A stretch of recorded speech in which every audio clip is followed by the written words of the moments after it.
The debate में आपका स्वागत है। आज हम एक बहुत ही जरूरी और शायद लाखों छात्रों के भविष्य से जुड़े सवाल पर बात कर रहे हैं। डिप्लोमा इंजीनियरिंग के बाद आगे का रास्ता क्या है। हर साल ढेरों छात्र डिप्लोमा करके निकलते हैं। उनके मन में उम्मीदें होती हैं, लेकिन कुछ शुरुआती गलतियां उनके पूरे करियर की दिशा ही बदल सकती हैं। बिल्कुल। और हमारे सामने जो सामग्री है उसके आधार पर आज की बातचीत का दिल यही सवाल है। क्या डिप्लोमा इंजीनियर के लिए कामयाबी का कोई एक ही सीधा साधा तय रास्ता है? मतलब पहले बीटेक करो, एक मजबूत अकादमिक नींव बनाओ, फिर अच्छी नौकरी पकड़ो, अनुभव लो और उसके बाद खास स्किल सीखो।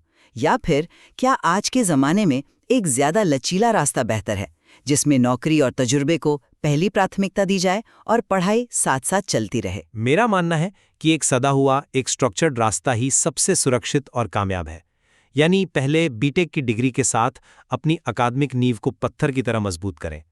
करियर में लंबी छलांग लगाने के लिए ये सबसे असरदार रणनीति है। और मैं इस सोच को चुनौती देना चाहती हूँ। मेरा तर्क ये है कि आज की तेजी से बदलती दुनिया में शुरुआती प्रैक्टिकल अनुभव और लगातार नए स्किल सीखना कहीं ज्यादा मायने रखता है, भले ही इसके लिए आपको पढ़ाई और नौकरी के पारंपरिक क्रम को तोड़ना ही क्यों ना पड़े। देखिए, डिप्लोमा इंजीनियरिंग के बाद सबसे बड़ी और सबसे नुकसानदेह गलती जो छात्र करते हैं वो है आगे की पढ़ाई यानी बीटेक न करने का फैसला। ये आपके करियर की वो नींव है जिसके बिना आप एक मंजिल से ऊपर की इमारत बना ही नहीं सकते। आप चाहे कितने भी प्रतिभाशाली क्यों ना हो, एक वक्त के बाद एक शीशे की दीवार, एक ग्लास सीलिंग आपके सामने आ ही जाएगी।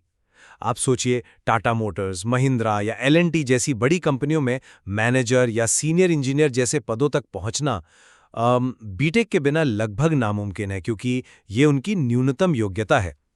डिप्लोमा धारक अक्सर बहुत काबिल होने के बावजूद टेक्नीशियन या सुपरवाइजर के स्तर पर ही सीमित रह जाते हैं, और इसका सीधा असर आपकी कमाई पर पड़ता है।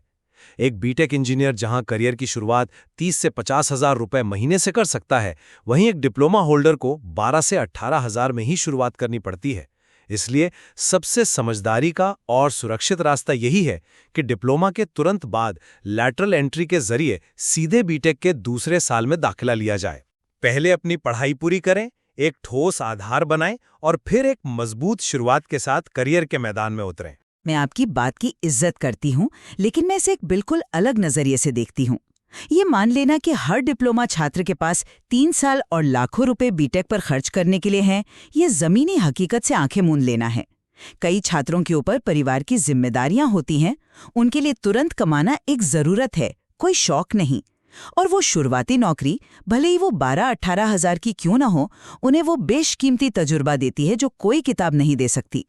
वो इंडस्ट्री में काम करने का तरीका, मशीनों को चलाना और असली दुनिया की दिक्कतों को सुलझाना सीखते हैं।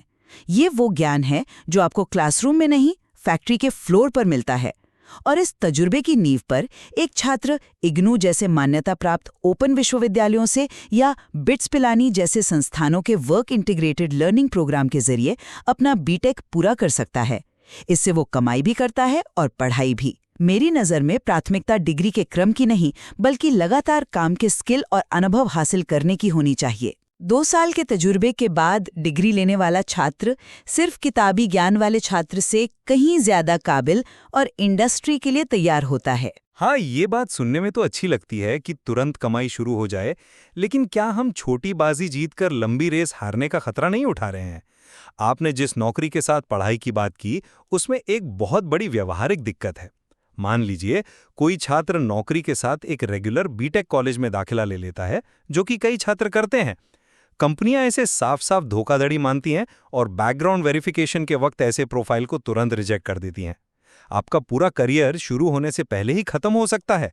और रही बात वर्क इंटीग्रेटेड प्रोग्राम की, तो मैं मानता हूं कि वो एक विकल्प है, पर क्या दिन में 8-9 घंटे की फका देने वाली शिफ्ट के बाद किसी के पास पढ़ाई के लिए उतनी ऊर्जा और फोकस बचता है?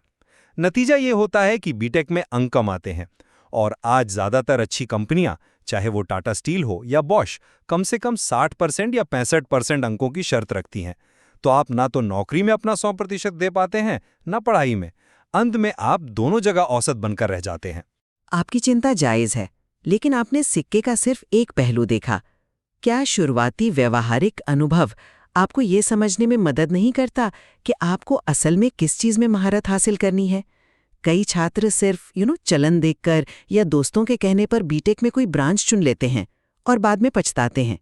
लेकिन सोचिए, एक छात्र जिसने डिप्लोमा के बाद 2 साल किसी ऑटोमोटिव कंपनी में सीएनसी मशीनिंग पर काम किया है, जब वो मैकेनिकल इंजीनियरिंग में बीटेक करेगा तो वो थ्योरी ऑफ मशीन्स या मटेरियल साइंस जैसे विषयों को सिर्फ पढ़ेगा नहीं बल्कि जिएगा।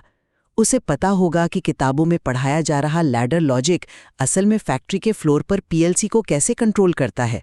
उसका ज्ञान सतही नहीं, गहरा होगा। इंटरव्यू में जब वो अपने प्रोजेक्ट के बारे में बताएगा तो उसके पास सिर्फ थ्योरी नहीं बल्कि 2 साल का तजुर्बा होगा। ये उसे बाकी सबसे मीलों आगे खड़ा कर देता है। ये उसे सिर्फ एक डिग्रीधारी नहीं बल्कि एक असली इंजीनियर बनाता है। अच्छा, तो आप कह रही हैं कि स्किल और स्पेशलाइजेशन पहले हों, पर इसमें एक बुनियादी दिक्कत नहीं है। आपका मॉडल औद्योगिक कौशल जैसे सीएनसी प्रोग्रामिंग, कैड डिजाइनिंग या पीएलसी ऑटोमेशन को डिग्री से पहले प्राथमिकता देता है। मैं मानता हूं कि ये हुनर बहुत जरूरी हैं, इसमें कोई शक नहीं, लेकिन ये एक मजबूत इंजीनियरिंग डिग्री का विकल्प नहीं हो सकते। ये सिर्फ उसके पूरक हैं। बीटेक आपको इन मशीनों के पीछे का क्यों और कैसे सिखाता है। आप सीखते हैं कि एक मशीन के डिजाइन के पीछे थर्मोडायनेमिक्स और मटेरियल साइंस के कौन से सिद्धांत काम कर रहे हैं। इस गहरी समझ के बिना आप सिर्फ एक बहुत अच्छे ऑपरेटर बन सकते हैं, एक इनोवेटर या प्रॉब्लम सॉल्वर नहीं। इन स्किल्स को तो बीटेक की पढ़ाई के दौरान, छुट्टियों में या उसके ठीक बाद भी आसानी से सीखा जा सकता है, जब आपके पास पहले से एक सैद्धांतिक आधार मौजूद हो। पहले नींव बनाइए, फिर उस पर हुनर की इमारत खड़ी कीजिए। आपने फिर वही बात की, बीटेक के बाद। लेकिन आपका मॉडल उस छात्र को क्या जवाब देता है जिसे आज इसी महीने नौकरी की सख्त जरूरत है? मेरा तर्क ये है कि डिप्लोमा के तुरंत बाद सीटीटीसी भुवनेश्वर जैसे सरकारी टूल रूम और ट्रेनिंग सेंटर से या टाटा आईआईएस जैसे संस्थानों से, जो खास तौर पर इंडस्ट्री के लिए ही स्किल्ड प्रोफेशनल तैयार करते हैं, एक 6 महीने का कोर्स कर लेना उसकी जिंदगी बदल सकता है। ये खास हुनर जैसे कि एडवांस सीएनसी प्रोग्रामिंग या मोल्ड डिजाइन उसे 12,000 की नौकरी की जगह सीधे 20-22 हज़ार की शुरुआती नौकरी दिला सकता है। ये उसे नौकरी के बाजार में हजारों डिप्लोमा धारकों की भीड़ से एकदम अलग खड़ा कर देता है। ये उसे एक बेहतर शुरुआत, एक बेहतर प्लेटफॉर्म देता है। और एक बार जब वो इंडस्ट्री में अपने पैर जमा लेता है तो वो वर्क इंटीग्रेटेड लर्निंग प्रोग्राम के जरिए आसानी से डिग्री भी हासिल कर सकता है, जहां उसका व्यवहारिक ज्ञान उसकी शिक्षा को और भी मजबूत बनाएगा। इंतजार क्यों करें? पहले दिन से ही अपनी मार्केट वैल्यू क्यों ना बढ़ाएं? आप शॉर्ट टर्म फायदे की बात कर रही हैं और मैं लॉन्ग टर्म करियर की बुनियाद की। देखिए, एक कामयाब करियर के लिए एक साफ रणनीति चाहिए। सिर्फ हाथ पांव मारने से बात नहीं बनती। मेरी रणनीति बिल्कुल साफ और परखी हुई है। पहला कदम, बिना किसी भटकाव के लैटरल एंट्री से बीटेक पूरा करें। दूसरा कदम, पहली नौकरी ऐसी कंपनी में करें जहां सीखने को मिले, भले ही सैलरी थोड़ी कम हो। अब यहां छात्र गलती करते हैं, वो पहली नौकरी में ही सारी जिंदगी बिताने की सोचने लगते हैं। नहीं, पहली नौकरी में ठीक 2 साल का अनुभव लें और फिर 40-50% की वेतन वृद्धि के लिए नौकरी बदलें। यहां कंपनी का चुनाव बहुत जरूरी है। हमेशा ओईएम यानी ओरिजिनल इक्विपमेंट मैन्युफैक्चरर जैसे टाटा मोटर्स, मारुति या हीरो, या फिर टियर 1 सप्लायर कंपनियां जैसे बॉश, डेंसो या कॉन्टिनेंटल को प्राथमिकता दें, क्योंकि यहां आपको सिर्फ काम करना नहीं बल्कि इंडस्ट्री के बेहतरीन सिस्टम जैसे काइजेन या सिक्स सिग्मा सीखने को मिलते हैं। ये वो हिडन करिकुलम है जो आपको छोटी कंपनियों में कभी नहीं मिलेगा। और जब आपके पास 4-5 साल का तजुर्बा हो जाए, तब भविष्य की तकनीकों में अपस्किल करें, जैसे रोबोटिक्स, इलेक्ट्रिक व्हीकल्स यानी ईवी या प्रोसेस इंप्रूवमेंट। ये एक क्रमबद्ध सीधा रास्ता है जो आपको टेक्नीशियन से मैनेजर और फिर इंडस्ट्री लीडर बनाता है। प्रगति का मॉडल आज की दुनिया में थोड़ा पुराना नहीं लगता? आपने एक बहुत ही महत्वपूर्ण पहलू को पूरी तरह से नजरअंदाज कर दिया, आय के कई स्रोत बनाना। आप कह रही हैं कि 4-5 साल के बाद अपस्किल करो। मैं कहती हूँ, इंतजार क्यों करें? अगर किसी छात्र ने डिप्लोमा के ठीक बाद ऑटोकैड या सॉलिडवर्क्स जैसा डिजाइनिंग का हुनर सीख लिया है, तो वो अपनी 9 से 5 की नौकरी के पहले दिन से ही फाइवर या अपवर्क जैसे प्लेटफॉर्म पर फ्रीलांसिंग शुरू कर सकता है। ये सिर्फ महीने के 10-15 हज़ार रुपए की अतिरिक्त आय नहीं है, ये वित्तीय सुरक्षा है। ये विविध प्रोजेक्ट्स पर काम करने का अनुभव है। ये आपको क्लाइंट से बात करना और प्रोजेक्ट मैनेज करना सिखाता है। ये आपके रेज्यूमे को 1000 गुना ज्यादा मजबूत बनाता है। आपका पहले अनुभव फिर अपस्किलिंग का मॉडल आज की गिग इकॉनमी में बहुत सीमित है। एक युवा इंजीनियर अपनी नौकरी के साथ साथ YouTube पर CNC प्रोग्रामिंग के ट्यूटोरियल बनाकर या ऑनलाइन पढ़ाकर भी अपनी विशेषज्ञता को कमाई में बदल सकता है। ये रास्ता ज्यादा गतिशील, ज्यादा सुरक्षित और आज के जमाने के लिए ज्यादा प्रासंगिक है। संक्षिप्त में कहूं तो मेरा पक्ष ये है कि एक मजबूत शैक्षिक नींव यानी बीटेक की डिग्री को पहली प्राथमिकता देना ही डिप्लोमा इंजीनियरों के लिए सबसे भरोसेमंद और फायदेमंद करियर का रास्ता है।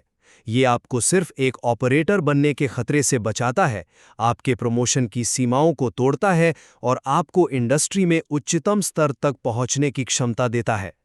करियर एक मैराथन की तरह है, 100 मीटर की दौड़ नहीं, और एक लंबी दौड़ जीतने के लिए शुरुआत में एक ठोस आधार और सहन शक्ति का होना बेहद जरूरी है, जो बीटेक की डिग्री आपको देती है। और मेरा मानना है कि शिक्षा बेशक बहुत जरूरी है, लेकिन एक लचीला नजरिया जो शुरुआती व्यावहारिक अनुभव, लगातार नए हुनर सीखने और बदलती परिस्थितियों के हिसाब से खुद को ढालने की क्षमता को प्राथमिकता देता है, वो भी उतना ही सही और अक्सर ज्यादा हकीकत के करीब है।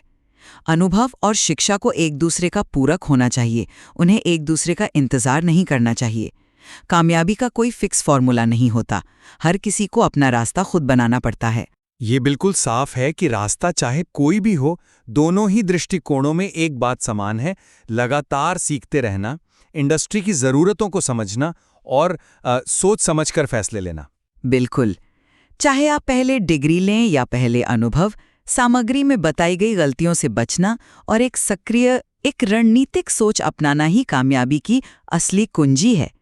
और इस विषय पर सोचने और समझने के लिए अभी और भी बहुत कुछ है।